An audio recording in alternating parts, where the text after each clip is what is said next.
So இன்றைக்கி ஒரு யூஸ்ஃபுல்லான இது தான் என்னென்னு பார்த்தீங்கன்னா நம்ம ஃபுல்லாகவே ஃப்ரேம் அடித்தாச்சு.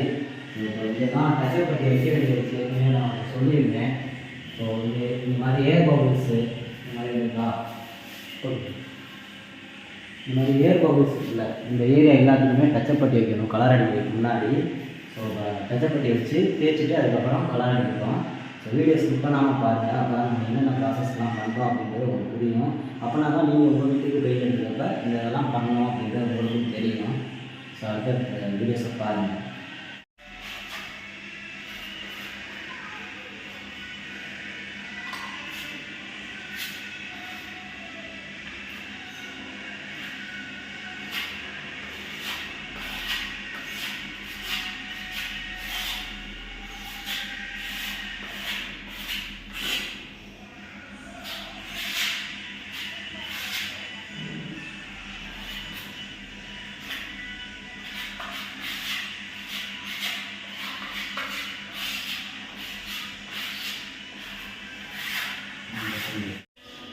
இப்போ ஃபுல்லாகவே சீலிங் ஒயிட்டு அடிச்சுக்கிட்டு இருக்கோம். ஸோ கார்னர் மட்டும் ப்ரஷ்ஷில் கட் பண்ணிகிட்டு இருக்குது. மற்றபடி சீலிங் ஒயிட் அடித்தாச்சு. 2 கோடு ஃபுல்லாகவே ஒயிட்டு தான், எந்த ஒரு இதுவும் வராது கலர்லாம்.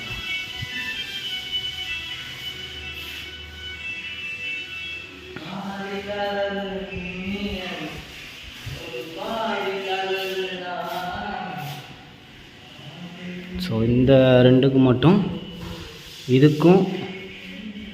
இதுக்கு மட்டும் டிசைன் வரும் ராயல் பிளே.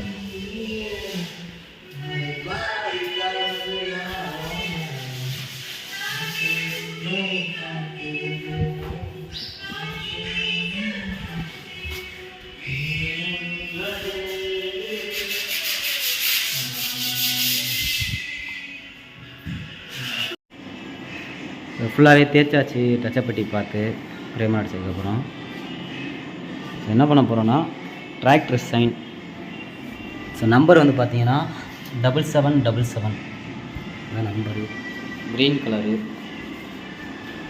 இதான் அடிக்க போகிறோம். ஸோ தண்ணி வந்து 20 லிட்டருக்கு 4 லிட்டர் ஊற்றிக்கலாம். 4 லிட்டர் அதிகம்தான், ஆனால் 4 லிட்டர் ஊற்றினோம்னா கரெக்டாக இருக்கும்.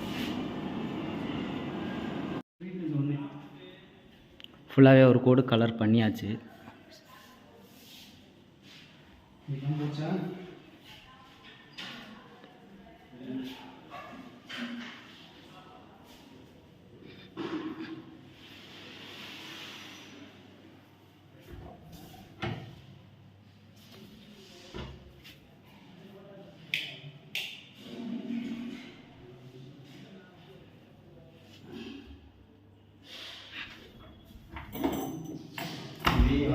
சார் ரொம்ப